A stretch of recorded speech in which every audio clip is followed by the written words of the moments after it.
एक समय की बात है दोस्तों, जब भगवान गौतम बुद्ध एक गांव में धर्म सभा कर रहे थे। लोग अपनी परेशानियों को लेकर उनके पास जाते और उसका हल लेकर खुशी खुशी वहां से लौटते। उसी गांव के सड़क के किनारे एक गरीब व्यक्ति बैठा रहता तथा महात्मा बुद्ध के उपदेश शिविर में आने जाने वाले सभी लोगों को बड़े ध्यान से देखता।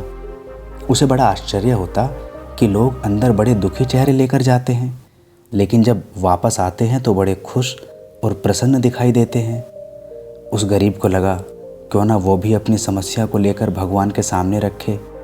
मन में ये विचार लिए वो भी महात्मा बुद्ध के पास पहुंचा। लोग पंक्तिबद्ध लाइन में खड़े होकर अपनी समस्या बुद्ध को बता रहे थे।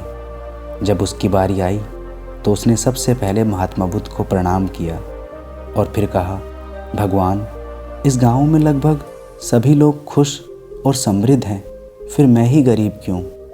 इस पर उन्होंने मुस्कुराते हुए कहा, तुम गरीब और निर्धन इसलिए हो क्योंकि तुमने आज तक किसी को कुछ दिया ही नहीं। इस पर वो गरीब बड़ा आश्चर्यचकित होकर बोला, भगवान, मेरे पास भला दूसरों को देने के लिए क्या होगा? मेरा तो स्वयं का गुजारा बहुत मुश्किल से हो पाता है। लोगों से भीख मांगकर अपना पेट भरता हूँ। भगवान बुद्ध कुछ देर शांत रहे, फिर बोले, तुम बड़े अज्ञानी हो। औरों के साथ बांटने के लिए ईश्वर ने तुम्हें बहुत कुछ दिया है, मुस्कुराहट दी है जिससे तुम लोगों में आशा का संचार कर सकते हो। मुख दिया है ताकि लोगों से दो मीठे बोल बोल सकते हो, उनकी प्रशंसा कर सकते हो। दो हाथ दिए हैं, लोगों की मदद कर सकते हो। ईश्वर ने जिसको भी ये तीन चीज़ें दी हैं वो कभी गरीब और निर्धन हो ही नहीं सकता। निर्धनता या गरीबी एक विचार है जो आदमी के मन में होता है। ये एक भ्रम है, झूठ है। इसे अपने मन से हमेशा के लिए निकाल दो। कभी भी मन में निर्धनता का भाव उत्पन्न ना होने दो, तो गरीबी अपने आप ही दूर हो जाएगी।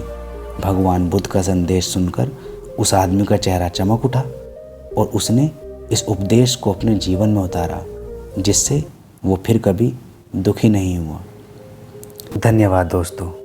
भगवान बुद्ध की यह कहानी आपको कैसी लगी, कृपया करके कमेंट सेक्शन में ज़रूर बताइए और चैनल को सब्सक्राइब कर दीजिए ताकि इसी तरह बुद्ध के विचार और उनकी कहानियाँ मैं आपके लिए ला सकूं।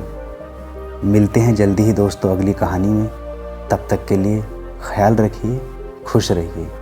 जय हिंद, जय भारत।